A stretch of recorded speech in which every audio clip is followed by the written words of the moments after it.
됐습니다. 뭘 할까 하다가 오늘은 간단하게 쇼펜하우어 소개도 좀 하고요. 이 사람 살았던 그 삶의 흔적이 저는 굉장히 인상 깊었던 부분이 많아가지고 연보를 한번 조금 볼까 생각이 듭니다. 쇼펜하우어는 살았던 시기가 보면 18세기 말에서 19세기 중엽까지 살았는데, 저 당시 유럽은 진짜 혼돈이라 그래요. 굉장히 변화가 심한 시기. 조금 이전에 30년 전쟁, 7년 전쟁, 이런 전쟁들이 있어서 쑥대밭이 되기도 했고요. 그 다음에 1789년 프랑스 혁명, 그죠? 프랑스 혁명이 일어나고, 저 시기 또 넘어가면 1948년에 48혁명, 이런 혁명의 소용돌이에 유럽이 완전히 뒤집히기도 하고, 그리고 또 이 쇼펜하우어가 태어난 곳은 폴란드입니다. 단치히. 단치히라는 곳은 쇼펜하우어 인상 한번 보십시오. 나이가 들었을 때의 인상인데 눈에 빛이 납니다. 제가 보기에. 머리 모양이 저랑 사진입니다. 사진. 나이가 들어도 그게 살아있죠. 그러니까 삶을 지탱하고 자기의 굉장히 저 사람 힘들게 살았거든요. 어떤 의미에서는 이 폴란드라는 나라가 없어지잖아요. 혹시 아세요? 1795, 6년쯤 되면 폴란드는 갈기갈기 찢겨가지고 러시아 쪽에 이렇게 일정한 부분이 잡아먹고, 프로이센이 또 이렇게 잡아먹고, 이렇게 해갖고 나라 자체가 거의 없어집니다. 폴란드가 독립하는 거는 1차 대전이 지나고 나서죠. 그러니까 약 120년 정도 폴란드라는 나라가 아예 없어지는 그런 상황이었고요. 보면 산업혁명, 유럽이 그야말로 격동하는 시기, 사회적 질서 자체도 무너지고, 왕정 같은 거 작살나고, 그죠? 공화정이 들어서기도 하고, 격변하는 그런 시기였는데, 이 양반이 태어난 곳이 어디냐 하면, 여기에요, 여기. 지금은 그다인스크, 폴란드의 그다인스크라는 지역인데, 쇼펜하우어가 살 당시에는 프로이센이 저 지역을 강점을 합니다. 그리고 그때 이제 독일 이름으로 단치라고 지명 자체도 아예 바꿔버리는데, 이 쇼펜하우어의 아버지가 여기 지금 연보에 보면 부유한 상인 정도로 나오는데, 사실은 이 양반이 써놓은 나의 반생이라는 자기 자소서에 보면, 저 아버지는 젊었을 때 폴란드 궁정의 재정 고문관, 그러니까 왕실과 관련되어 있는 일을 하던 사람이에요. 이제 나라가 망해버린 거죠. 그 이전에 재산이 좀 있었겠죠. 그래서 상인으로 성공을 했고요. 나라가 없어졌으니 얼마나 심리적 타격이 컸겠습니까. 이 쇼펜하우어가 16, 17살 때쯤 이 아버지가 창문에서 뛰어내려서 죽습니다. 그러니까 심리적 부담이 굉장히 컸던 것 같아요. 그리고 이 쇼펜하우어가 태어나고 조금 있다가 프로이센이 저쪽을 강점을 하는데, 그 이전까지는 나라가 거의 없어져 갈 그런 상황에서도 조기가 거의 자치 비슷하게 운영이 되어가지고 항구 지역이거든요. 그래서 상업이 굉장히 발전하던 지역이었어요. 그래서 상공업자들이, 부유한 사람들이 굉장히 많았다고 합니다. 그 중에 한 명이고요, 아버지가. 프로이센이 점령하고 나서 재산도 많이 뺏겼던 것 같아요. 그래서 아예 그냥 안쪽으로 이주를 해버립니다. 그래서 그런 여파가 좀 있었기 때문인지, 이 쇼펜하우어 굉장히 심리적인 어려움 같은 걸 많이 겪고요. 또 뭐 연도도 이렇게 안 맡겼다고 할 정도니까 언제 자기 죽을 줄 모르니까. 그러고 잠잘 때도 항상 옆에 총을 놓고 머리맡에 총을 놓고 잤다고 하는 정도. 불안 정세를 계속 평생을 겪고, 심지어 굉장히 힘든 사람이죠. 힘든 사람인데도 이 사람은 뭐 이거 연보를 쭉 보면 자기가 가지고 있는 가치관에 대해서 절대로 굽히지 않습니다. 뭐 사람들과의 관계를 다 잘라버리면 잘라버리지 자기의 삶의 그 틀을 바꾸지 않습니다. 뭐 이 사람은 저는 그 삶 자체가 어떤 의미에서 옆에서 보면 굉장히 좋은 삶을 살았던 것 같은데 자기는 행복했는지 모르겠습니다. 그건 알 수가 없는 거니까요. 제가 왜 그렇게 이야기를 하느냐 하면 이 사람이 뭐 대학 강단에도 쓰고 뭐 학위 논문도 쓰고 자기 책도 쓰고 했는데 사람들이 하나도 알아주지도 않았거든요. 거의 말년까지. 근데 그 책의 내용은 그야말로 우리가 현대라고 하는 사람들이 살고 있는 그 유럽이 겪었던 그 변화의 과정 속에서 엑기스만 추출해서 뽑아놓은 내용들입니다. 근데 보통 그런 책들은 죽고 나서 몇 세기 지나야 그 인정을 받는데 이 사람은 한 자기 5, 60대 그 무렵 인정을 받기 시작했어요. 그러니까 자기 가치를 알아주는 사람들이 그 뒤에 이제 등장하기 시작했고 말년에는 아마 굉장히 행복했을 겁니다. 그리고 뭐 불안 정세 이런 게 삶을 힘들게 했겠지만 그거는 또 다른 문제잖아요. 그죠? 자기가 갖고 있는 한계 이런 부분에서 자기 삶을 굉장히 충실하게 살았던 사람 같아요. 뭐 어떤 사람들은 이 쇼펜하우어가 옷도 그냥 허름하게 입고 보통 사람 입지 않는 그런 거 입고 다니면서 산책하고 다른 사람하고 교류 같은 것도 안 하고 혼자 살고 하니까 거의 괴짜처럼 이렇게 취급을 했는데 제가 보기에는 내면이 굉장히 그 안정되어 있는 사람이었고 불안에 시달리면서도 자기를 굉장히 잘 유지했던 사람 같아요. 아버지가 죽고 나서 재산을 굉장히 많이 남겼어요. 뺏기기도 했지만 많이 남겼는데 엄마랑 여동생이랑 한 7, 8살 정도, 9살 차이인가 차이가 꽤 났었고요. 그 엄마랑 여동생에게 3분의 1을 주고 자기가 이제 3분의 1을 가지고 그 돈을 가지고 자기 삶을 유지를 해요. 뭐 경제활동은 거의 하지 않습니다. 여기 지금 자기 속에서 나이 반생이라는 그 속에서 보면 자기가 이게 30몇 살에 쓴 건데 내가 학문적인 활동을 하고 편안하게 이렇게 내가 하고 싶은 걸 하고 살 수 있었던 그 힘은 아버지다. 아버지가 물려주신 돈. 그리고 동생이랑 엄마는 그거 다 날려먹거든요. 사업하다가 다 이렇게 뭐 실패해서 다 날려먹습니다.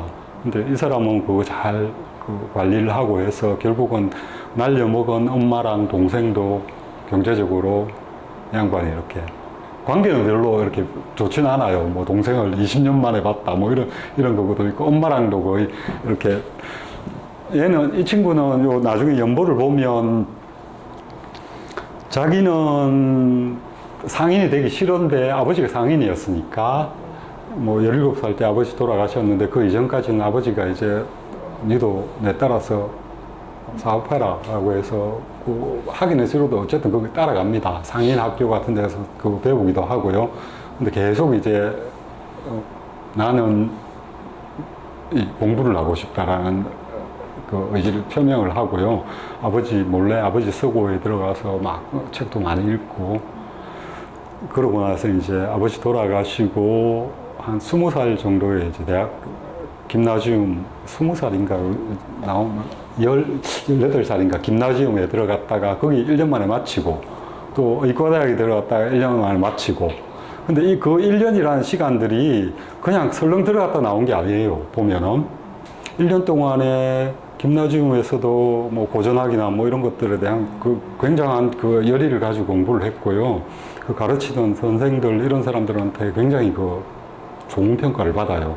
얘는 대단한 그게 되겠다. 이런 평가를 받는데도 딱 1년 하고 나와버립니다.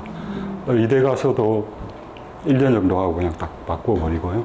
의대 가서 배웠던 것들 중에 이제 이 사람의 이론들 속에 들어가 있는 것들 중에 하나가, 그러니까 그 당시에는 뇌의 그 기능 이런 것들을 의과에서 강의를 하니까 이 기존에 가졌던 관념론 뭐 이런 것들에 대한 틀들을 그 지식을 가지고 부숴버립니다.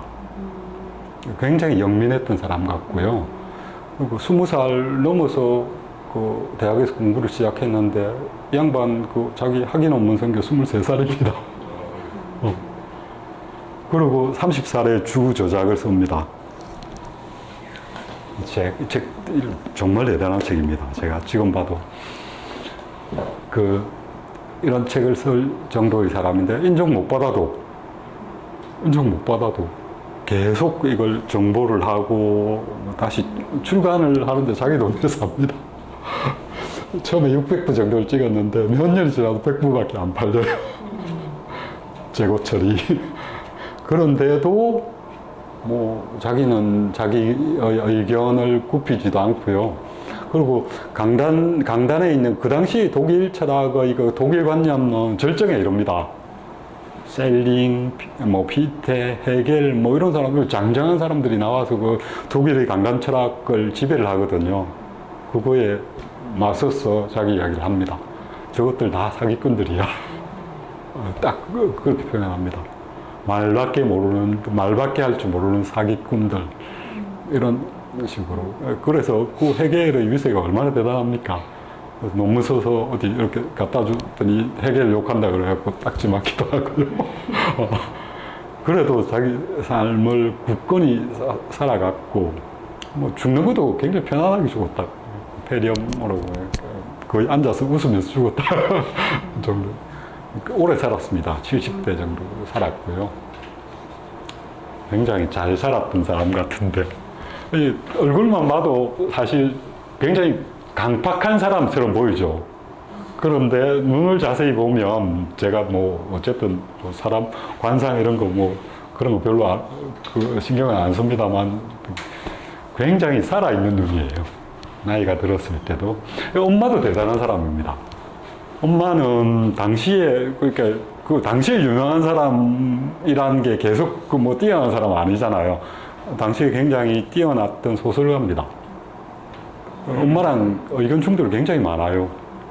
얘가 철학을 하겠다고 철학과에 들어갔는데 엄마가 선생한테 편지 보내갖고 우리 아들 제발 철학 안 하게 해주세요. 그렇게 이야기를 해요. 그걸 양반은 그 찾아온 교수랑 이야기해서 쇼펜하우어는 그걸 설득을 시킵니다. 굉장히 뛰어났던 인물인 것 같고요. 머리 굉장히 좋은 것 같아요. 철학 전공을 해서 플라톤과 칸트를 전공합니다. 뭐 어떻게 보면 서양 철학, 서양 사상의 가장 큰 대들보들이죠. 뭐 슈퍼스타, 요즘 표현대로 하면 가장 족적이 큰 사람들이고 가장 업적도 뛰어난 사람들이죠. 그리고 이 양반은 제자는 아니지만 또 하나의 슈퍼스타를 만들어내잖아요. 니체 같은. 그 니체는 이 쇼펜하우어에 대한 평가가 굉장히 대단합니다. 거의 뭐 보물처럼. 물론 뭐 이 쇼펜하우어도 칸트를 비판을 하죠. 뭐 아무리 떠받든다 그래도 뭐 그걸 그대로 따르는 건 아니고요. 거기서 중요한 건 가져오고 바로 자기 이게 칸트하고 쇼펜하우어 그렇게 나이 차이가 많이 나지 않습니다. 제가 연도를 몇 명 이렇게 칸트가 1804년에 죽거든요. 쇼펜하우어가 1860년에 죽으니까 한 55살 정도 차이는 좀 나긴 하나요. 1724년, 1888년이니까 좀 나긴 하는데 그렇게 많이 떨어져 있는 건 아니죠. 뭐 칸트까지 오면 일단 서양의 뭐 그 영국 같은 데는 경험 철학 관념론이 아닌 경험론 철학들이 굉장히 많이 생겨나고 우리 감각기관의 기능 그리고 우리가 세상을 인식하는 어떤 틀 이런 것들에 대한 연구가 굉장히 많이 이루어지거든요. 그런 것들도 다 흡수합니다. 그러나 공부 굉장히 많이 한 사람이에요. 보니까 책들을. 그리고 우리 현대로 넘어오면 니체도 그렇고 뭐 힘의 의지, 이런 이야기를 많이 하잖아요. 그 힘이 왜 중요한 그걸 올라서느냐 하면 뉴턴 역학 때문에 그렇습니다. 세상을 설명하는 게 힘으로 설명하는 게 뉴턴 역학이잖아요, 그죠? 만유인력 이런 또 뭐 밀어내는 힘, 끌어당기는 힘 이런 것들에 대한 연구들이 드러나고 그게 세상을 움직이는 어떤 동력. 서양에는 참 이상해요. 그러니까 멈춰 있는 것 그게 처음이라고 생각해요. 충격이 가져서 그러니까 이게 움직인다고 생각을 하는 거죠. 그래서 세상을 플라톤도 그렇잖아요. 왜 그 이데아라고 하는 이상적인 세상을 그렸을까요?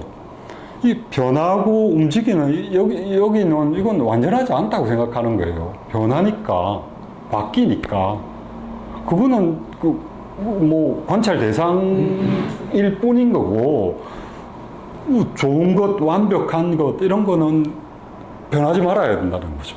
변하지 않는 게 가장 좋은 거라고 생각을 하는 건데, 근데 점점 내려오게 되면 그 플라톤의 이데아론을 다시 포맷한 게 사실 칸트거든요.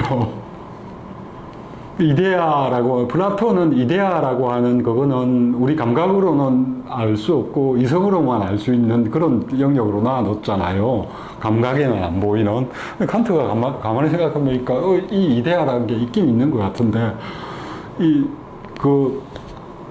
인식론 이런 것들과 연결시켜 보면 바깥에 있는 대상 자체에 대해서는 우리가 알 수 없는 게 되어버려요. 이데아라고 하는 게 물 자체라는 형태로 바뀌어버려. 알 수 없는 어떤 것. 근데 일단은 현실의 세상, 우리가 보는 세상과는 뭔가 연결되어 있는 것. 그죠? 그렇게 바뀌는 거죠. 그 관점들이 그렇게 바뀌는데 점점 중심은 어디에 오느냐 하면 플라톤은 이데아가 가장 완벽한 세상이고 세상은 그냥 이데아를 모사한 세상입니다. 근데 아리스토텔레스쯤 오면 바로 뒤에 이제 관심을 이데아보다는 현실 세상에 조금 더 관심을 가지죠. 칸트는 그 틀을 가져오면서 그럼 우리가 보고 있는 세상 이게 뭐야? 라고 하는데 관심을 그거에 대한 답을 찾는 거죠. 그래서 칸트가 찾아낸 칸트의 답은 뭐냐 하면 이 세상 밖에 우리가 보는 이 세상 만약에 우리가 보지 않는다면 이 세상이 뭔지 몰라. 그거에 대해서 우리는 알 수 없어. 단지 우리가 알 수 있는 거 우리에게 감각과 지각 이런 거에 의해서 이렇게 우리한테 접수된 그것만 알 수 있는 거야. 그렇지만은 이 접수되는 게 그냥 접수되는 게 아니고 이 접수되는 우리 안에는 규칙이 있어. 일정한 규칙이고 대부분은 바깥의 세상들은 시간과 공간이라고 하는 그 규칙에 따라서 우리한테 드러난다. 그리고 그것들은 원인과 결과라고 하는 인과론의 그 연결고리 속에 있다. 그 세계를 칸트가 결국은 이야기를 한 건데, 이 쇼펜하우어는 그걸 충실하게 따르면서 중심을 더 현실적으로 끌어당깁니다. 우리가 보는 이 세상이란 거 도대체 뭐야? 그럼 우리한테 이렇게 드러나 있는 우리의 그 오성이나 이성 또는 감각기관에서 파악된 저 세상, 그러면 이 세상을 있게 한 건, 그럼 이 세상이 어떻게 있게 된 거냐? 이 세상이 도대체 어떻게 있게 된 거냐? 그래서 이 세상, 플라톤의 구도를 버릴 수도 없고, 칸트의 구도식을 버릴 수도 없잖아요. 세상, 신학으로 가면 세상은 신이 창조한 거다. 이렇게 설명해버리면 별로 다른 필요 없죠. 근데 이제 이 당시만 해도 종교적 권위 이런 것들은 거의 교회에서나 그렇게 이야기를 하는 거지, 공부하는 사람들, 세상에 대해서 탐구하는 사람들은 그런 생각 하지 않거든요. 객관적인 세상이라고 보는 거죠. 그리고 근데 그 질문은 계속 유효합니다. 세상은 그럼 뭐냐? 세상은 뭐냐?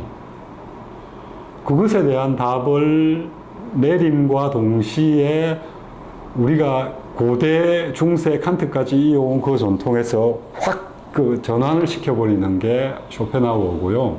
그 전환을 그냥 완전히 정폭시켜버린 게 니체입니다. 그 어떤 식으로 전환을 시키냐면요. 이 사람의 주장은 이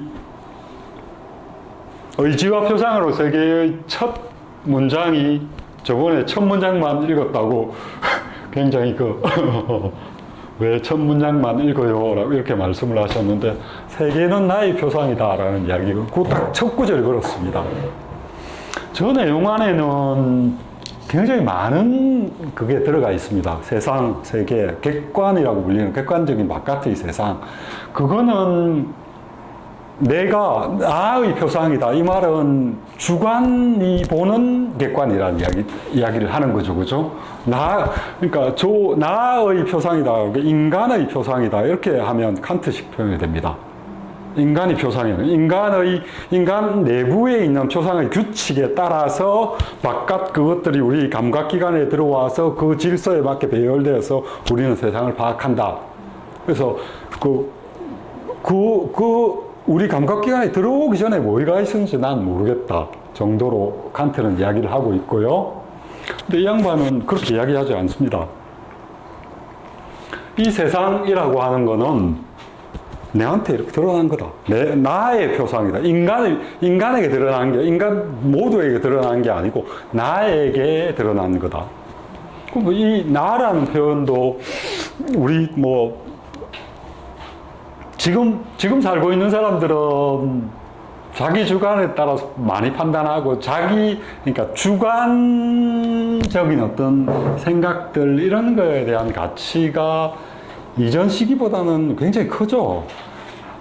자기가 중심이 되는. 그게 이제 근대에서 현대로 넘어오는 시기의 사회 변화에 따라서 나타나기 시작한 가장 큰 흐름입니다. 그래서 개인이라고 하는 개인주의나 이런 것들도 그 주관을 바탕으로 한 세상입니다. 근데 객관은 바깥에 있는 그것도 일단 설명을 해야 될 거예요. 세상이 뭔가에 대해서. 그거에 대해서 설명하는 방식이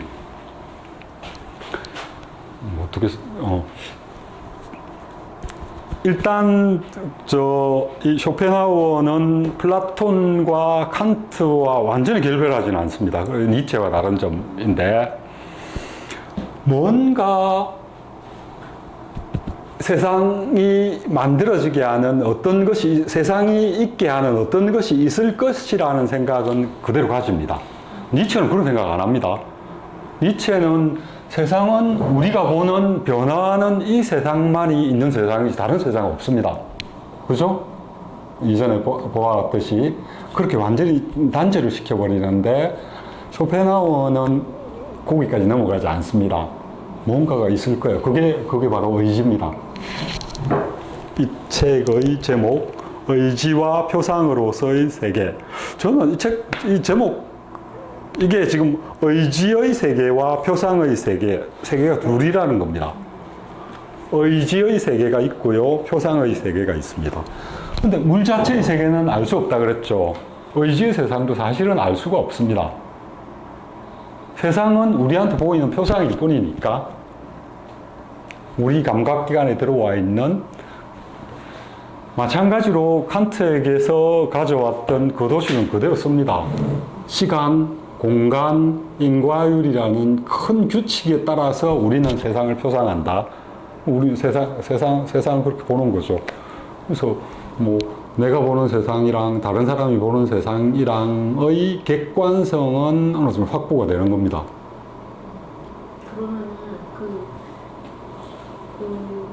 쇼펜하우어는 염려를 그러니까 밖에서 완전 단절시키지 않고 어쨌든 다른 뭔가가 있는데 어떤 세상을 있다고 가정하는 하에서 어떤 규칙성을 제 느낌은 쇼펜하우어의 그 내면적인 개인적인 규칙성이 있다면 보편적인 규칙성이 있는데 그 보편적인 규칙성을 내 걸로 끌어들여 오는데 개별적인 특성이 있는 걸 거꾸로 양쪽으로 투영시키려고 한다는 저는 아니, 그런 거보다는 그 세상은 그냥 있는 건데 그건 알 수 없습니다. 바깥에 있는 세상에 대해서는 알 수가 없습니다. 다만 우리가 알 수 있는 거는 우리한테 들어왔을 때 우리 안에 그 규칙이 있는 거예요. 시간도 공간도 인과율도 인간이 가지고 있는 파악하는 일종의 방식입니다. 그게 있기 때문에 그것에 따라서 파악이 되는 거죠. 현상을 하는 거죠. 근데 이제 이 표상은 어느 정도 이해가 되잖아요. 그죠? 뭐 우리 보이는 게 그게 세상인 거니까. 근데 저 표상이 의지가 발현되어서 드러난 겁니다. 마치 의지가 신인 거죠. 의지가 발현이 되어서 세상이 저렇게 드러나는 거. 그렇게 봅니다. 그럼 나를 통해서 드러나는 그렇죠. 근데 저 의지라고 하는 거는 사실 쇼펜하우어가 생각하는 의지는 우리 인간이 갖고 있는 욕구입니다. 생명력, 살고자 하는 욕구. 그러니까 동물도 그렇고 나중에 가면 뒤쪽에 이렇게 보면 무생물도 의지를 갖고 있다고 하거든요. 그 예를 그 중력으로 듭니다. 끌어들이는 힘을 갖고 있는 거니까. 그러니까 만물 자체도 의지를 갖고 있고. 그래서 보면 이 세상은 온갖 만물들의 의지가 드러난 것. 그렇게 설명을 하는데 이 의지는 알 수가 없잖아요. 안 보이는 거니까. 근데 의지가 드러나는 곳이 한 곳 있습니다. 내가 알 수 있는 의지가 드러나는 곳. 내 몸입니다. 다른 사람은 몰라요.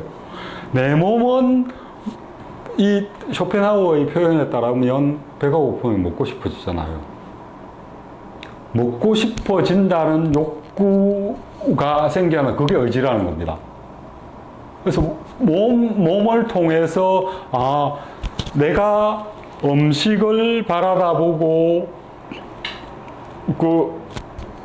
이걸 먹고 싶어 라고 하는 거는 이 음식이 있기 때문에 그런 건 아니죠. 내가 배가 고프니까 먹고 싶어 라는 욕구를 갖게 되는 거죠. 그 욕구는 왜 생길까요? 그건 알 수가 없다. 그러니까 인간은 태어났는데 왜 태어났는지는 알 수 없습니다. 근데 태어난 이상에는 살려고 한다는 겁니다. 살기 위해서 배도 고프기도 하고 잠이 오기도 하고 그죠? 성적인 욕구도 생겨나는 거고. 근데 그게 왜 생기는 건지는 모르는 겁니다. 의지라는 거는 알 수가 없는 거라고 표현을 하는데 그거를 몸을 통해서 느낄 수 있다고 생각을 하는 거죠. 그래서 몸이 중요해지는 겁니다. 그 쇼펜하우어 이전만 해도 몸에 대한 관심은 거의 없습니다. 뭐 정신과 몸 이렇게 하면 몸은 정신에 의해서 부려지는 어떤 도구 그 정도로만 생각을 했었죠. 뭐 데카르트도 그렇고 그 이유도 그렇고. 현대로 넘어오면서 몸에 대한 관심들이 점점 커지죠. 몸에 대한 그 관심들이 커지는 거는 니체에서 정폭이 됩니다. 니체가 제일 중요하게 생각하는 게 감정이잖아요. 느낌. 그렇죠? 그런 것들이 현대에 와서 뇌과학이나 몸에 관한 어떤 연구들은 대부분 거기에서부터 출발합니다. 감정, 느낌 이런 것들. 그리고 그 의지가 발현된 것, 그게 바로 세상이라고 하는 것, 그거는 어디로 이어지느냐면 프로이트로 이어집니다. 우리의 정신세계에서 우리를 움직이게 하는 의식 저변에 깔려있는 그게 뭐죠? 무의식이잖아요. 무의식 같은 개념들이 드러날 수 있었던 것도 사실은 이 쇼펜하우어의 거기서부터 끌어당긴 표현이고요. 유흥 같은 경우에 더합니다. 이전에 공부했던 공시성 개념, 그죠? 이 의지는 인과율, 시간, 공간의 지배를 받지 않습니다. 의지는 시간도 없고 공간도 없습니다. 그걸 다른 말로 표현하면 유흥에서 이야기하는 공통지각, 뭐라 그러죠? 그 표현이 지금 생각이 안 나는데.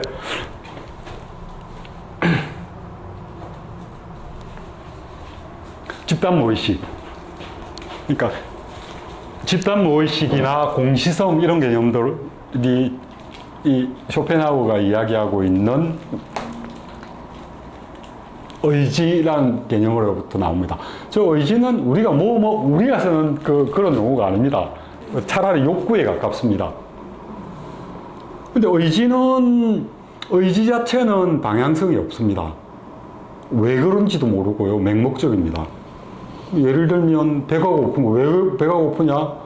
음식을 안 먹었어. 이렇게 대답할 수 있지만 음식을 안 먹으면 왜 배가 고픈데? 그 답할 수 있는 건 살기 위해서 뭐 이 정도밖에 없잖아요. 그죠? 그래서 저 쇼펜하우어는 의지 자체는 어떤 목적이 있는 게 아닙니다. 그냥 맹목적입니다. 그리고 저 쇼펜하우어부터 출발된 생각의 큰 틀 중에 하나가 사람은 이성적인 동물일까요? 감성적인 동물일까요? 사람을 움직이는 건 이성이 우선할까요? 감성이 우선할까요? 뭐 어떻게 생각하세요? 근데 머리에 먹물 들고 이런 뭐 철학하는 이전의 사람들 같은 경우는 감성보다는 이성이 중요하지 뭐 이렇게 생각을 많이 하잖아요. 혹시 안 그렇습니까? 저는 그죠? 오히려 감성이 일어나고 나서 감성에 대한 걸 이성으로 논리력으로 자꾸 합리화시키려고 한다는 그 이야기를 한 게 쇼펜하우어입니다. 그 이전에도 뭐 이런 이야기가 있죠.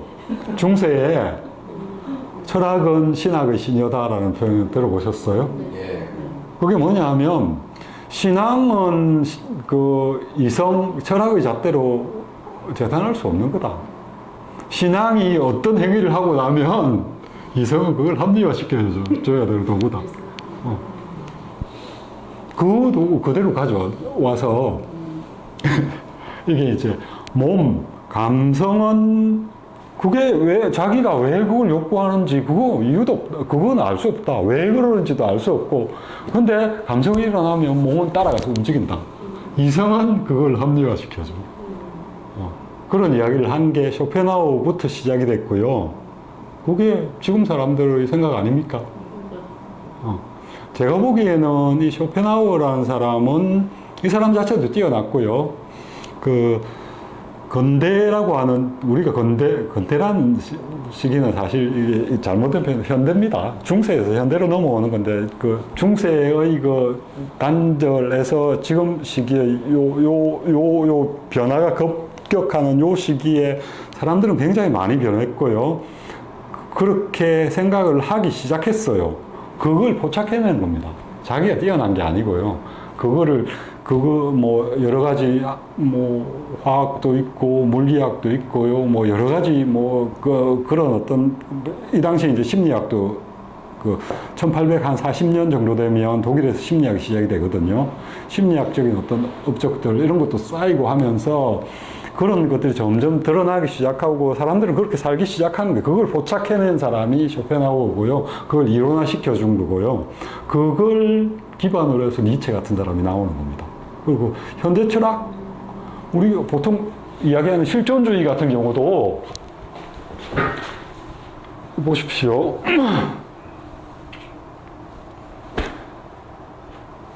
인간은 이성이 아니라 의지적 맹목적인 힘, 욕망의 충동에 사로잡힌 존재다라는 이야기를 쇼펜하우어가 하거든요. 이 뭐 프로이트의 무의식과 바로 연결이 되고요. 그 다음에 어디지? 하나 앞에 이 두 번째, 인간은 아무런 이유도 없이 그저 우연히 존재하게 되었다. 보통 우리가 60년대, 70년대, 80년대 초반까지도 우리 대학가를 지배했던 실존주의, 인간은 세상에 던져진 존재다. 목적이 있어서 태어난 것도 아니고 그냥 던져진 존재다.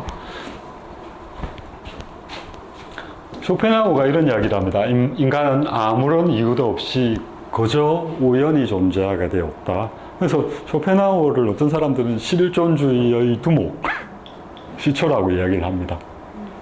그 단서들, 그게 사실 그 당시 사람들이 살았던 삶의 그 새로운 그 삶의 태도, 방식들, 이런 것들로 나타나기 시작했던 것 같아요. 뭐, 이 니체 개념에는 이 쇼펜하우어가 갖고 있는 생각들이 정말 많이 반영되어 있고요. 거의 극단적으로 반영시킨 게 니체입니다. 사실 현대 철학의 출발을 많은 사람들이 니체로 보고 있거든요. 이제 그 쇼펜하우어는 우리가 보통 이야기하는 고대 그 근대의 그 끈을 완전히 끊지는 못했습니다. 니체는 그야말로 끊어버리죠. 거기서부터 시작해서 이제 그 니체 이후에 실존주의가 나오고 여러 가지 학문적 사조, 현대적 학문 사조들이 나오는데 그 출발점을 어떻게 보면 쇼펜하우어로부터 봐도 크게 무리가 없을 것 같은 생각이 좀 들었습니다. 중요한 개념들 몇 개 있는데 그건 책을 좀 보면서 나중에 하나하나 이 쇼펜하우어의 그 졸업 논문이 충족 이유율 또는 충족 근거율에 관한 4가지 뭐 제목을 정확하게 읽읍시다. 저도 요즘 기억이 잘 안 나왔고 23살 때 쓴 건데 어디 갔어? 23살인가?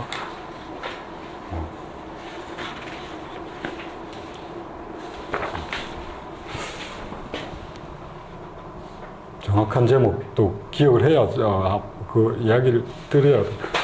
충족 이유율, 뭐 우리 번역은 충족 근거율 뭐 이렇게 쓰기도 하는데 충족 이유율, 충족 근거율의 4겹의 뿌리에 관하여 뭐 이렇게 써놓은 건데 저게 바로 칸트 철학을 자기대로 이제 그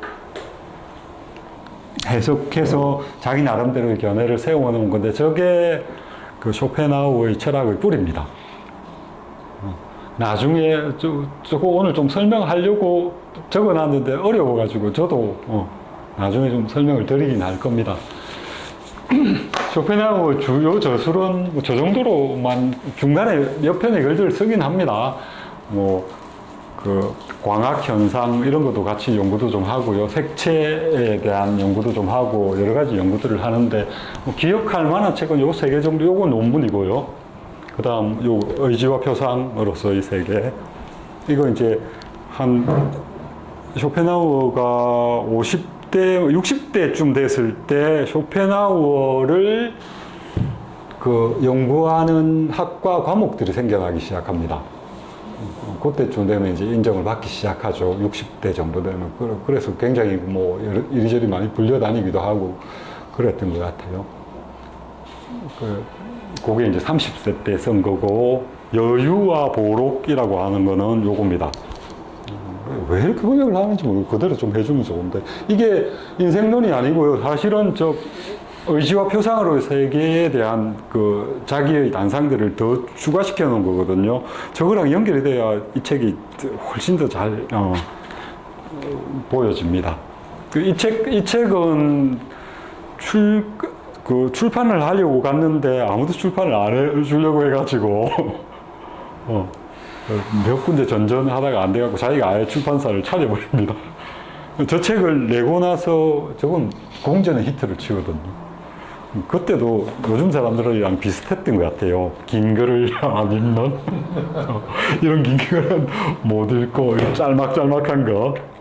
여기는 뭐 유머도 있고 뭐 여러 가지 뭐 콕콕 찌르는 내용들이 굉장히 많이 들어가 있습니다. 독설도 있고요.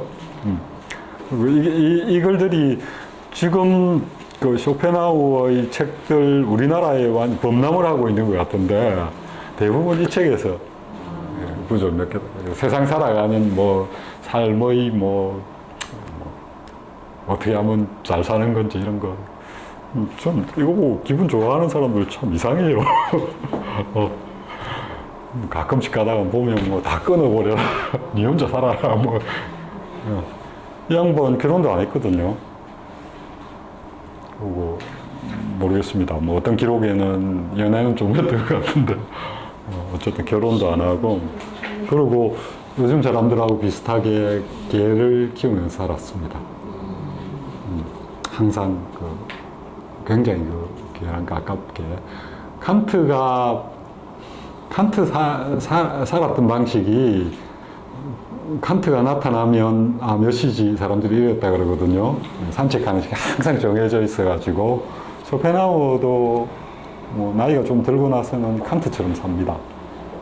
그러니까 뭐 딱 정해놓고 개 끌고 이렇게 한 바퀴 돌고 옷도 뭐 제대로 챙겨 입는 것도 아니고 대충 입고 그러니까 그런데 거의 신경도 안 썼고요.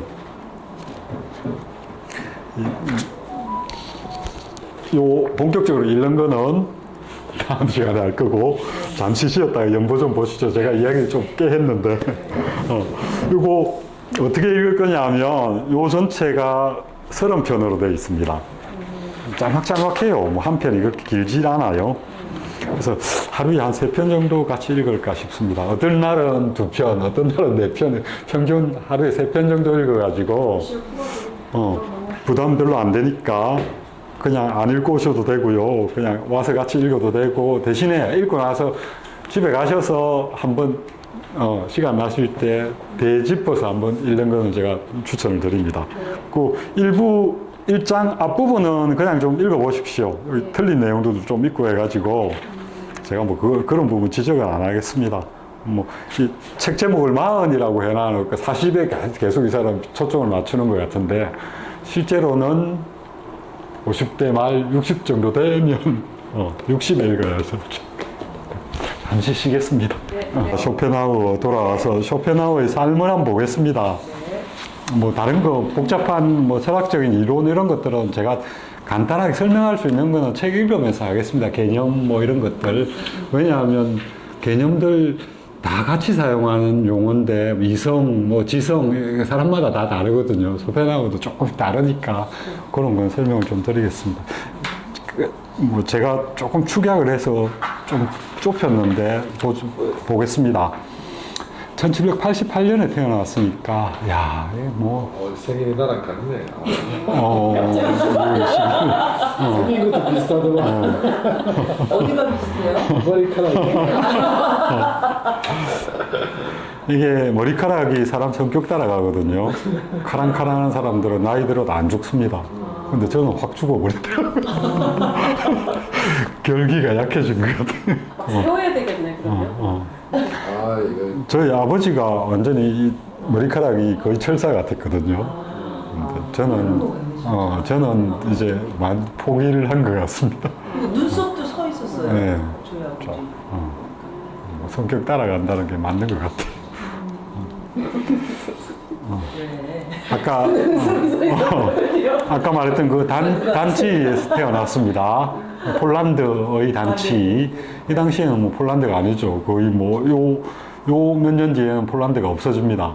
요 당시에도 폴란드가 1차 분할, 2차 분할 해갖고 막 갈갈이 찢기는데 16세기, 17세기 초까지만 해도 폴란드는 유럽의 최대의 강군입니다. 강군.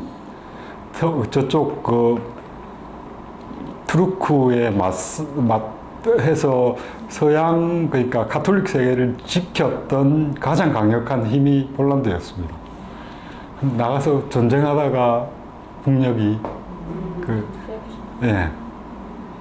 뭐 교황한테는 굉장히 좋은 이야기 많이 듣고 했는데 전쟁이 이 폴란드의 기병이 굉장한 거의 몽골 기병보다 더 대단한 중각 기병입니다. 굉장한 국력을 가졌던 나라가 순식간에 몰락하고 이리저리 양사방의 나라들이 다 나라를 뜯기고 결국 나라까지 없어지는 그런 상황이 됐던 이 당시에도 굉장히 힘들었던 상황이었을 겁니다. 95년에 1795년에 사실 이 폴란드가 왕국이 멸망을 하거든요.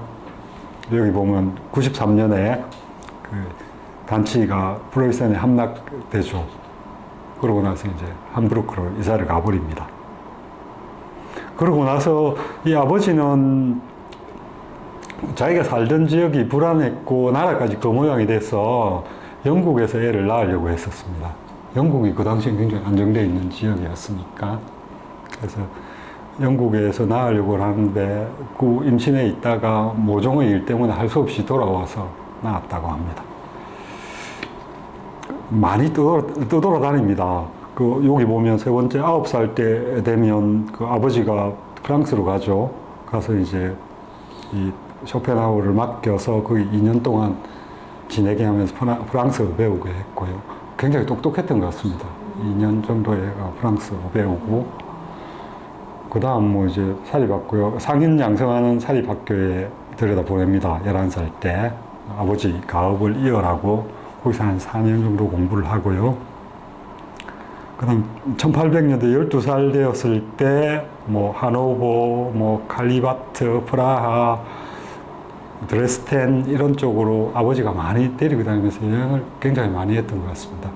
어릴 때 애 데리고 여행 많이 가는 게 그 인지 능력 발달 이런 거에 굉장히 도움이 되나 봐요.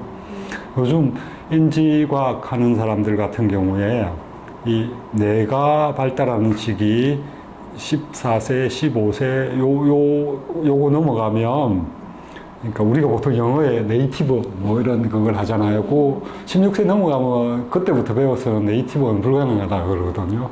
그 이전에는 된답니다. 그게 어떤 이유냐면 뇌가 그때까지는 그 신경망들 자체가 구성이 되기도 하고 새로 이제 강화되는 그런 상황들이 굉장히 많이 그 활발하게 일어나는데 여행이 가져다 주는 효과가 제일 크다고 합니다. 쇼펜하우 보면 굉장히 많이 다니거든요. 그 다음 뭐 15살 때 뭐 또 가족여행 가죠. 그러니까 거의 뭐 2, 3년에 한 번씩 계속 이렇게 데리고 다녔던 것 같고요. 뭐 가서 또 영어 익히게 합니다. 몇 년도 영어 익히게 하고 16살 되었을 때 이때도 뭐 여러 지역 여행을 하고 외국어 익히고 그러면서 일단 아버지가 자기 가업 아들 하나밖에 없으니까 가업 있게 하려고 많이 꼬셨던 것 같습니다. 네, 일을 이어라고 아버지 굉장히 힘들었던 것 같아요. 쇼펜하우 17살 때 1805년에 아버지가 뛰어내려서 죽는데요. 뭐 모르죠. 정확하게 그 이유는 모르는데 아버지도 신경증을 좀 앓았던 것 같고 쇼펜하우도 그렇거든요. 그런 증상들을 좀 있었던 자살한 걸로 추정을 합니다.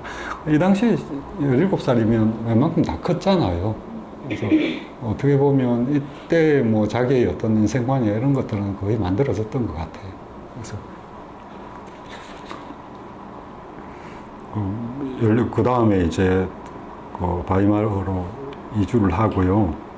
그 다음에 이제 뭐 일단 아버지한테 그 약속을 했기 때문에 상인의 길을 갑니다. 가면서도 계속 이제 다른 생각을 하죠. 뭐 이리저리 다니면서 기록글 끓이면서 강의도 듣기도 하고요. 뭐 다른 학문들에 관심을 좀 가집니다. 근데 엄마가 이제 문인이니까 엄마가 또 다른 생각이 좀 있었겠죠. 문인이었으니까 김나지움을 가라고 보냅니다. 그 김나지움은 독일의 김나지움은 초엘리트 그 김나지움 문과밖에 없잖아요. 그죠? 그쪽 해서 이제 입학을 시키고 거기서 라틴어, 그리스 뭐 이런 걸 공부를 하고요. 여기서 고전어의 그 교사들로부터 굉장한 인정을 받습니다. 서양의 철학의 대가들을 보면 대부분 고전학에서부터 출발을 합니다. 니체도 그렇고 데카르트도 전공이 고전학입니다. 부커도 전공이 고전학이고요. 거기서부터 출발을 하는데 이 친구도 뭐 고전에 대한 공부를 굉장히 많이 했던 것 같습니다. 근데 1년 만에 그만둡니다. 아마 제 생각에는 자기가 거기서 배울 거 다 배웠다고 생각했던 것 같아요. 굉장히 똑똑한 친구니까. 그러고 나서 뜬금없이 의과대로 진학을 합니다. 이건 뭐 자기 뜻이겠죠. 그 당시에 신경학 이런 학문들이 서서히 이제 두각을 나타내기 시작했던 그런 시기였기 때문에 아마 갔을 거고요. 거기 가서 공부 굉장히 많이 합니다. 과학, 물리학, 천문학, 수학, 언어학, 법학, 역사학.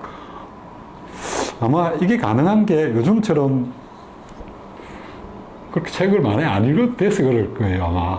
이 학문들이 축적해 놓은 자산이 그렇게 많지 않기 때문에. 뭐 이 당시에 뭐 의사 된다 그러면 의사 되고 나면 오만 거 다 보잖아요. 전체 다, 뭐 이렇게 과 구분이 있는 게 아니고 다 보는 정도로 그렇게 그러니까 학문을 굉장히 많이 했던 것 같고요. 이것도 한 1년 만에 그만둡니다. 이제 뭐 배운 거 다 배웠다 정도였던 것 같아요. 그리고 끊임없이 고전학 전을 배우고 이러면 사람들은 인문학적인 그런 그걸 갖고 있는 사람들은 철학에 눈을 돌릴 수밖에 없습니다. 그게 뭐 출발의 그게 된다고 생각했던 것 같아요. 21살 때 이제 입학했다가 1년 만에 그만두고 22세 때 이제 플라톤하고, 예. 그리고 23세 졸업 논문을 씁니다. 이게 정말 대단하잖아요. 1년 만에. 맞나? 정확하게, 여기는 지금 안 나오나요? 25세입니다. 참, 제가 잘못 기억을 하고 있네요. 23세 이제 들어가서 철학을 공부하기 시작하고요.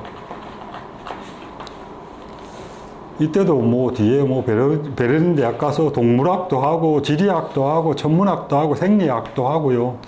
어류학, 식물학, 조류학 뭐 이 정도 강의를 들어 이게 예 23살 때니까 저는 23살 때 뭐 했나 모르겠습니다. 맨날 술집에 가서 술 먹었던 것 같은데. 예. 이게 보통 우리 뭐 천재 뭐 이렇게 이야기를 하는데 그게 노력, 시간을 그만큼 들인다는 겁니다. 한쪽 분야에 그것만 하는 게 아니고요. 그리고 제가 생각하기에 학문적 관심을 한 곳에 갖기 시작하면 가지를 뻗을 수밖에 없습니다. 예. 가지를 뻗어서 관심의 영역, 우리 인간이 갖고 있는 가장 큰 그 본능 중에 하나가 이전에도 말씀드렸죠. 호기심이거든요. 호기심은 기본적으로 호기심을 갖고 있는데 이게 뭔가 하나 탁탁 더 던져지면 그 호기심의 영역이 점점 늘어납니다. 그럴 수밖에 없습니다. 그 본능적인 게 호기심이라고. 사람은 자기가 알고 싶은 걸 모르면 잠을 못 자야 되는 게 정상이거든요. 근데 이제 우리 현대에 살고 있는 사람들은 어떤 거냐면 우리가 가졌던 호기심들에 대해서 대부분 다 답이 있어요. 이전에 살았던 사람들은 호기심에 의해서 그 답을 찾아야 됐는데, 뭐 신화나 뭐 이런 것들도 다 호기심에 대한 답을 제시한 거거든요. 그러니까 알의 과정들인데, 이 현대인들은 자기가 알고 싶으면 요즘 GPT 두드리면 다 나오잖아요. 어떤 형태로도 설명을 해줍니다. 뭐 신화 속에서 찾아서 하든 뭐 현실의 과학에서 뭐 어떤 형태로든 그 질문을 해줘요. 질문에 대한 답을 해줘요. 그리고 또 이제 나이가 들어가면 자기 나름대로 답을 내려버립니다. 자기한테 보이는 여러 현상들 이런 것들, 어린애들은 엄마 저게 뭐야를 끊임없이 물어보죠. 그게 뭐 찾지 못해서 그런 게 아니고 호기심이라고 하는 그게 있는 건데, 나이가 들어가면 사람들은 그 호기심에 대한 답들을 자기가 내려버리거든요. 그래서 호기심을 갖는 문제들이 점점 없어집니다. 인간이 나이가 들어서 뇌가 퇴화하는 게 아니고요.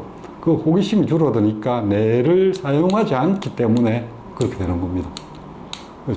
끊임없이 봐야 됩니다. 나이가 들면 들수록 자꾸 봐야 되고요.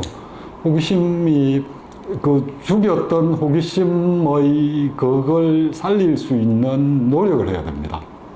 뭐라도 봐야 그거에서 더 알고 싶은 게 생기죠. 안 보면 뭐 그런 거 안 봐도 살 수 있는데, 그렇지 않나요? 안 봐도 사는데 뭐 아무 지장 없죠. 지금까지 관성대로 뭐 살아간다면 아무 지장 없는데, 그렇게 살면 내가 다 죽어. 그래서 책을 보라는 게 책을 봐갖고 뭐 대단한 걸 얻는 건 아닙니다. 나이 들어서 뭐 여기 뭐 자격증 딸 겁니까? 그런 거 아니죠. 책을 보면 그 호기심, 죽여버렸던 호기심 뭐 영역을 넓혀갈 수 있습니다. 그럼 이거 보다 보면, 아, 이런 것도 보고 싶네라는 식으로 이렇게 갈 수 있고, 점점 이렇게 가면, 그리고 세상 보는 것도 그렇게 됩니다. 하나를 보더라도 범범하게 넘기지 않고요. 그것이 왜 그런지에 대해서 이렇게 알고 싶고, 보통 사는 사람들은 뭐 뉴스나 이런 거 나와도 그거에 대해서 알고 싶지 않습니다. 그냥 뭐 알게 되면 복잡하지, 또는 뭐 세상 사는 게 다 그렇지. 그죠? 저기 또 정치하는 놈 난리 부리네. 뭐 아니면 뭐 이런 식으로. 자기 합리화를 시켜버려갖고 자기 호기심이 넓어질 수 있는 그걸 자꾸 차단을 합니다. 귀찮거든요. 그래서 책을 보라는 겁니다. 책 봐갖고 뭐 대단한 거 나오겠어요? 그 호기심 영역들을 계속 그걸 늦추지 말아 주는 게 나이 든 사람들이 살아가야 될 방식입니다. 우리 쇼펜하우어 읽다 보면 이런 거 있습니다. 인생은 고통이다. 왜 그러냐? 뭐 부족한 거 채우려고 하는데 그거 안 채워지면 그거 채운다고 힘드니까 고통이고, 채워지면 이제 권태로워진다. 이렇게 욕구가 없으면 권태로워지니까 권태도 사람을 힘들게 하는 거다라는 이야기를 하죠. 나이 들면 쇼펜하우어는 모르는지 몰라도 저는 이렇게 생각합니다. 나이 들어서는 권태로운 것도 극복하려 하지 않는다. 그럼 이제 늙어가는 거, 몸이 늙어가는 게 아니고 마음도 늙어가는 거고요. 그거 없애려고 모여서 책 읽자고 하는 겁니다. 이제 다 50대, 60대 이렇게 넘어가고 70, 뭐 60대 이렇게 돼 가면, 제가 또 가다가 계속 엉뚱한 이야기를 조금만 더 볼까요? 24살 때 이제 자기가 이제 플라톤하고 칸트 이런 거에 전공하기 시작해갖고 집중적으로 보죠. 보면서 칸트가 이론이 만들어지기 이전에 칸트는 대립의 합리론의 종합자라고 하지만 영국의 경험론의 그 부분을 많이 받아들이거든요. 뭐 다르게 이야기하면 경험론과 합리론의 통합이라고 볼 수 있습니다. 그래서 이 쇼펜하우어도 베이컨이나 홉스, 뭐 휴움 이런 경험론에 해당되는 그런 철학들을 굉장히 많이 봤던 것 같고요. 그 뒤에 독일에서 하고 있는 그 관념론, 그것들에 대해서는 굉장히 비판적입니다. 저 쓸데없는 소리, 세상 보는 거 저거 머릿속에만 굴리는 놈들, 이런 비판을 굉장히 많이 합니다. 세상과 동떨어진 이런 것들로 보죠. 지식의 영역들을 끊임없이 자기가 넓혔기 때문에 이런 게 가능했으리라고 저는 생각합니다. 세상에 대한 새로운 시각을 이렇게 드러내는 거는 이만큼 노력을 했기 때문에 그냥 천재였어가 그런 게 아니고, 그 다음 이제 막 전쟁이 일어나고 할 때도 이 사람은 전쟁이 일어나고 이런 거에 대해서 피해나 이런 거 별로 입지 않았던 것 같습니다. 경제적으로 돈이 많아서 그랬을 수도 있고요. 그러니까 기본적으로 혼자 살면서 돈을 얼마나 쓰겠어요. 그러니까 일단 어느 정도 받아놓은 그걸로 자기 삶을 그냥 살아가는데 그냥 충분했던 거죠. 조그만한 방 하나에 개 하나 키우면서 옷도 사 입는 것도 아니고 허름한 옷 입고 다니고 이렇게 살았던 사람인 것 같아요. 책 읽고 연구하고 이런 것. 예. 25세 때 자기 논문을 쓰는 거니까 3년 만에 썼나요? 3년 만에. 이 논문도 저는 이 논문 자체는 못 봤습니다만 이 논문을 축약해 놓은 걸 이렇게 봤는데 대단합니다. 그 다음에 이제 26세쯤 되면 우파니샤드, 인도 철학에 관한 부분에 이제 연구를 시작합니다. 이건 이 당시에는 자연스럽습니다. 이 시기에 유럽에서 인도학에 대한 바람이 불거든요. 사실 칸트 시기에는 인도학은 아니고 중국의 유학 경전들 이런 것들은 넘어갑니다. 라이프니츠나 뭐 이런 사람들은 그런 거에 대한 접촉을 꽤 많이 했고, 문화, 어느 쪽이 나은 게 아니고, 문화는 부딪히면 거기에 시너지 효과가 만들어집니다.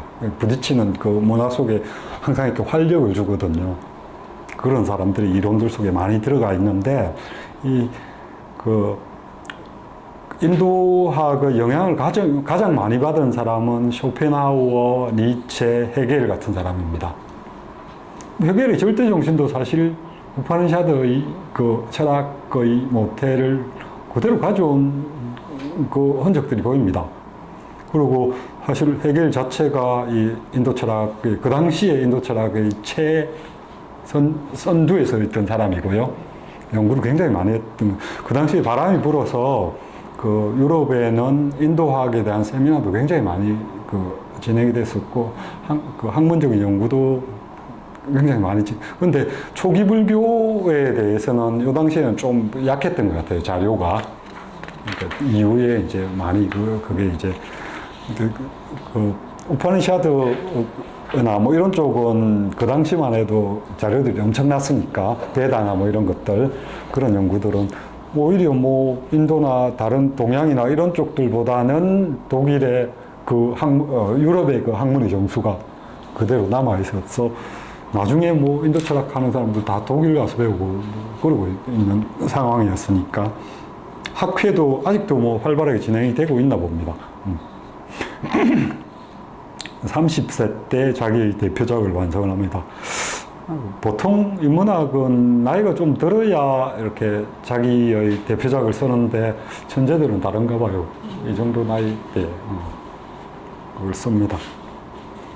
그리고 이제 뭐 베를린 대학에 강사직 지원을 해서 강사 자리를 따는데, 이제 가서 이제 꼴통의 그 모습이 좀 보입니다.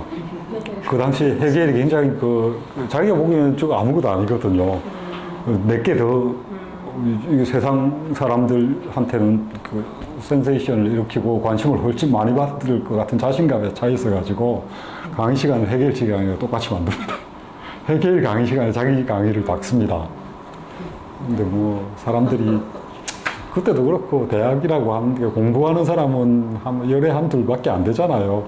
그 분위기에 막 휩쓸려 다니는 사람들 굉장히 많으니까 쇼펜하우어 강의 들어오는 사람은 거의 없었나 봐요.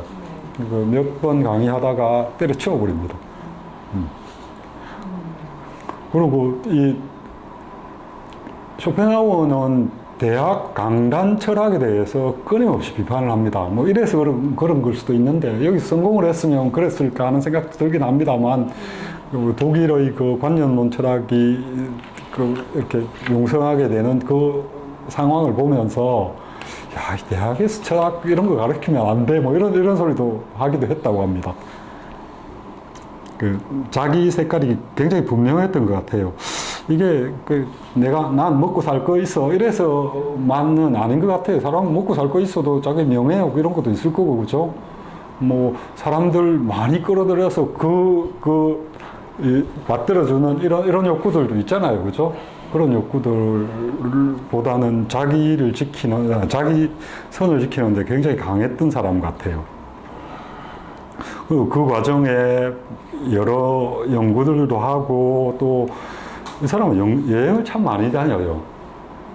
다니면서 뭐 또 스페인 가고 스페인어도 배우고, 한참 스페인어를 배우는 정도가 아니고, 야, 언어에 굉장히 뛰어난 그게 있었던 것 같은데, 그러고 배우고 나서 스페인 책을 번역을 합니다.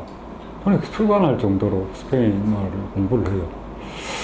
서양 언어라서 그런가요?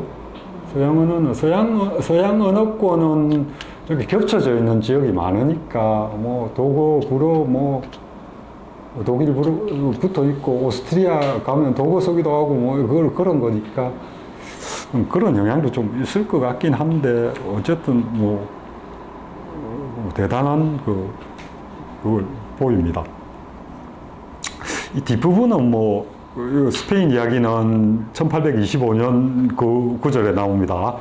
거기 보면 25년에 베를린으로 돌아와서 뭐 이건 뭐 우울한 나날 이런 표현들은 뭐 모르겠습니다. 이건 뭐 정기 작가가 쓴 표현들이니까 속에서 스페인어를 열심히 학습하고 그 다음 번역가로서 스페인어 책을 번역하기도 합니다. 그리고 뭐 그리스어, 라틴어, 프랑스어, 영어, 이탈리아, 뭐 스페인어 여기까지 뭐 익숙했다 그러니까요. 서양의 학문, 이 언어는 사실 그 우리 공부하는데 제일 이게 장애를 이루는 부분이 언어거든요. 맨날 영어 공부한다고 시간 다 보내고, 뭐 저희 같은 경우 한문 공부한다고 시간 다 보내고, 뭐 빨리어 공부 이런 거 한다고 시간 많이 안 보내셨어요? 빨리하면 그거 산스크리트. 아니, 어쨌든 그 양쪽 다 뭐 그런 거 하는데 시간 다 보내고 뭐 어떤 사람들은 그거 배우는 게 공부하는 거야 뭐 이렇게 이야기하는데 그거 아니죠. 그거 하고 나서 해야 되는 거지. 그러니까 맨날 수입 철학밖에 안 되는 거죠. 그죠? 언어만 있으면 바꿔서 갔어요. 그죠? 언어의 한계를 이게 사람을 거기 시간을 너무 많이 잡아먹게 하는. 근데 이런 사람들 보면 참 부럽습니다. 자기가 보고 싶은 걸 거의 원어 보듯이 다 봤을 거 아니에요. 그죠? 그리고 나중에 이제 쇼펜하우어 철학을 보면 이런 부분들이 있습니다. 세상이 표상입니다. 표상이라는 거는 우리한테 떠오른 그런 거잖아요. 실제 존재가 아닙니다. 실제 존재가 아닌 이 세상에 대해서 우리는 그럼 어떻게 대해야 될까요? 여기 사람이 있습니다. 옆에 우리 같이 있는 사람들이 있습니다. 저 존재는 실제로 저 존재가 아닙니다. 내한테 떠오른 표상입니다. 저 존재가 존재성을 갖지 못하는 거죠. 그러면 이게 극단적으로 나가면 저건 내가 지워도 되는, 표상은 지워도 되잖아요. 그러니까 자기 아닌 다른 존재들에 대해서 자기만큼의 그게 없습니다. 내가 표상하는 표상이니까. 표상이라고 그러면 좀 가볍지 않습니까, 혹시? 존재 자체로 보는 게 아니라 그런 거죠.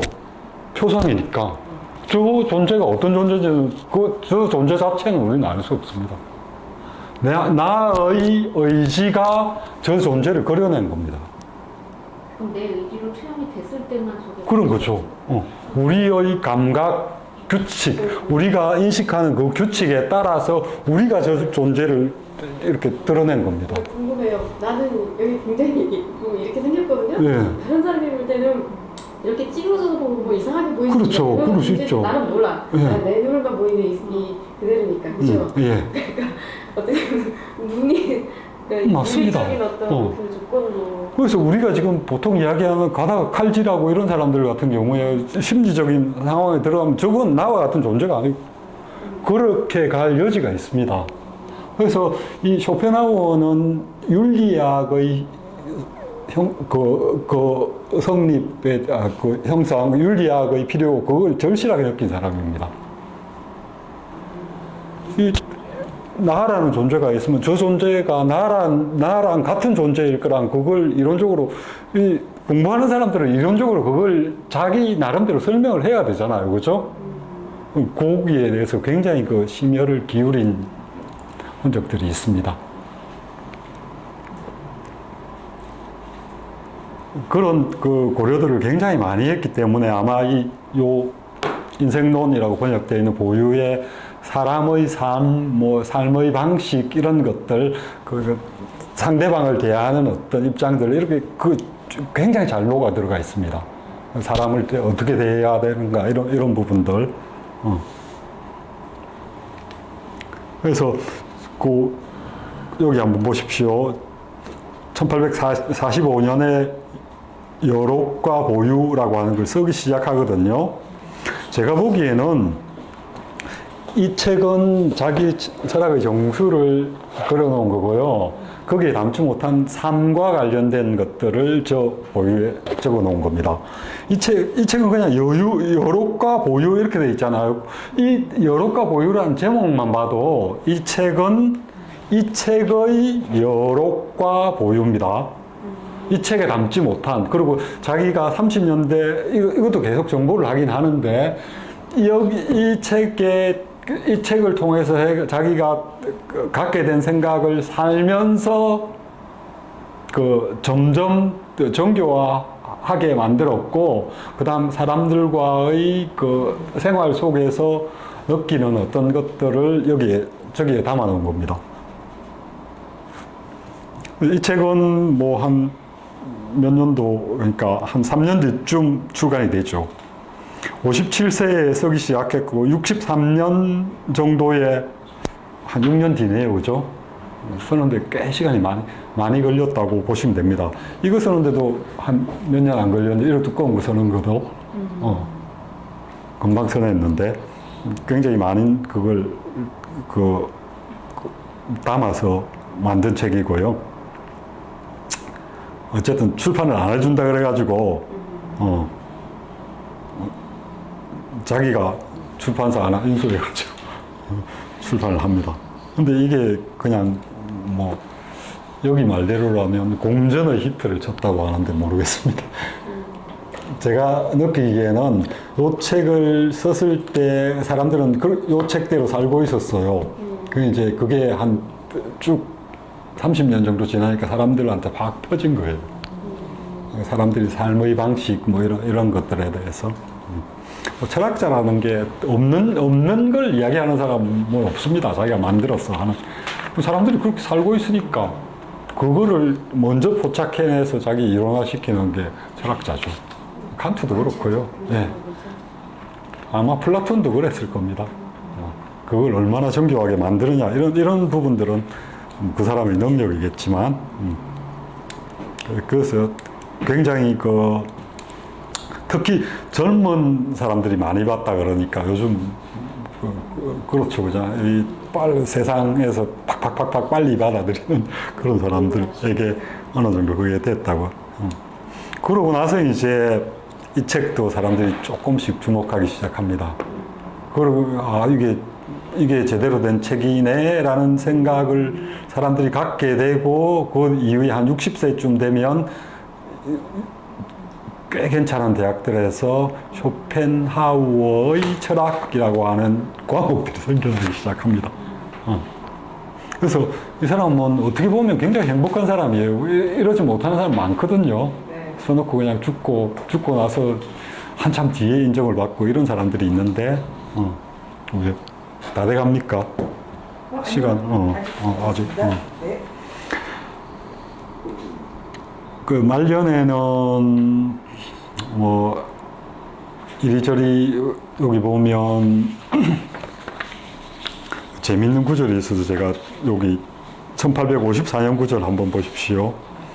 자연에서의 의지에 대해서 개정판을 출판하고, 이 책에서도 쇼펜하우어는 헤겔과 헤겔의 교수파벌 때문에 독일 철학계가 오염되었다고 엄청난 비판을 하며, 대학교에서 철학을 배우는 것은 인생의 낭비에 불과하다. 굉장히 강한 표현을 씁니다. 자신의 사상과 칸트의 사상을 공부하라는 충고를 합니다, 사람들한테. 저건 다 쓰레기들이야. 내 거 봐, 내 거. 그래도 칸트는 인정을 하는 거죠. 칸트. 네. 이렇게 말했다고 합니다. 지난 40여 년간 독일에서 철학이라는 이름으로 행해진 사기극을 사람들이 눈치챘고 앞으로도 계속 그럴 것이다. 칸트 이후에 등장한 간사한 사기꾼들이 써낸 철학서적과 한심한 논쟁들을 통해 하나의 진리라도 밝혀졌는지가 드러날 것이다. 이런 식의 표현. 이제 뭐 이때가 60 이후의 뭐 65세 뭐 이 정도 됐을 그거니까 세상이 웬만큼 보였을 것 같습니다. 싫어하는 사람 엄청 많았을 것 같은데. 뭐 이 당시에는 이제는 보십시오. 67세가 되는 1855년에 라이프치히 대학에서 이제 철학과에서 쇼펜하우어의 철학 원리 뭐 이런 거에 대한 그죠? 과제를 쓰기도 하고 쇼펜하우의 강의에 대한 철학에 대한 사상에 대한 강의도 바로 시작되고 살았을 때 이런 거 보는 거 쉽지 않거든요. 우리 강단 철학의 첫 출발점은 니체입니다. 그 칸트입니다. 그러니까 대학에서 그러니까 월급 받아 먹으면서 강의한 그 전에는 뭐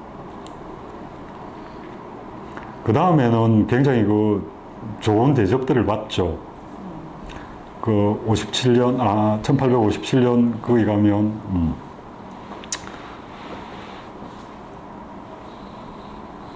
쇼펜하우어에 대한 강의가 보온 대학교와 뭐 브레슬라우 대학에서 개설되었고요. 그 다음에 쇼펜하우어의 몇몇 책들이 영국, 프랑스, 뭐 이런 걸로 몇몇 책이라는 게 책 많지 않으니까 대부분 다 번역됐다고 보면 될 것 같고요. 여기도 재밌습니다. 쇼펜하우어는 이 시절의 심정을 시적으로 이렇게 표현한다. 나는 이제 여정의 목적지에 지쳐 서 있다. 지친 머리는 월계관을 서기도 힘들다. 그래도 내가 했던 일을 기쁘게 돌아보는 것은 누가 뭐라고 하든 흔들리지 않았기 때문이다. 뭐 이런 자기 표현을 씁니다. 흔들리지 않았다. 이 표현은 니체가 또 다시 한번 반복합니다. 쇼펜하우어는 절대로 흔들리지 않았다.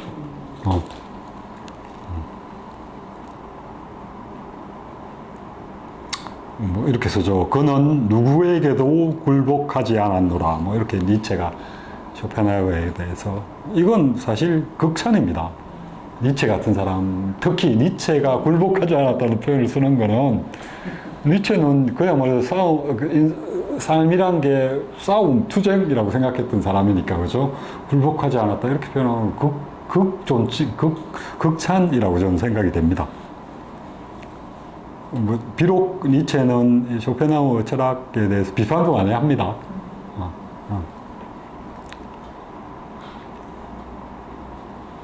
뭐 오랑우탕 본거 이런 거는 뭐 그죠. 죽을 때도 편안하게 죽습니다. 폐렴 증상 겪고 뭐 사택에서 사망했다 그러는데 뭐 일설에 따르면 죽었는데 얼굴이 웃고 있더라 뭐 이런 이야기도 있습니다. 전 이게 뛰어난 사람이기도 하고요. 세상을 굉장히 열심히 살았고 그리고 자기가 생각했던 그 부분을 자기가 이렇게 견지하면서 살았던 사람입니다. 좀 평범한 사람 중에 대단한 사람. 그런 사람으로 보여집니다.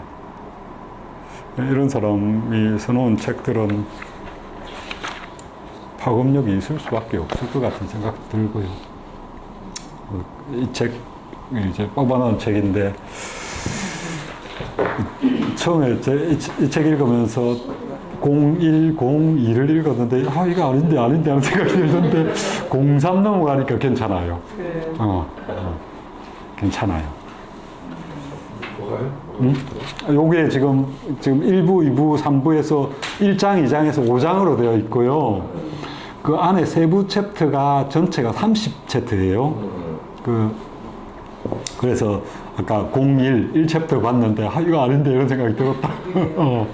뭐 이런 이야기를 하지 이런 생각이 들었는데 좀 뒤로 넘어가니까 그래도 괜찮다라는 느낌이 좀 들어서 뭐 이야기할 거리도 좀 있겠다라는 생각도 들고 나도 여기서 내 사는 거 좀 이렇게 돌이켜봐도 되겠다는 생각도 들고 그래서 아까 말씀드렸는데 하루에 3장 정도 읽겠습니다. 네. 기본적으로 3장 커서 이거 뭐 그림도 있고 해서 3장 정도 2시간이면 충분히 읽을 수 있을 것 같아요. 그죠? 네, 그럴 것 같습니다. 중간에 또 제가 이야기할 거 많아지면 그날은 2장만 읽을 겁니다. 네네.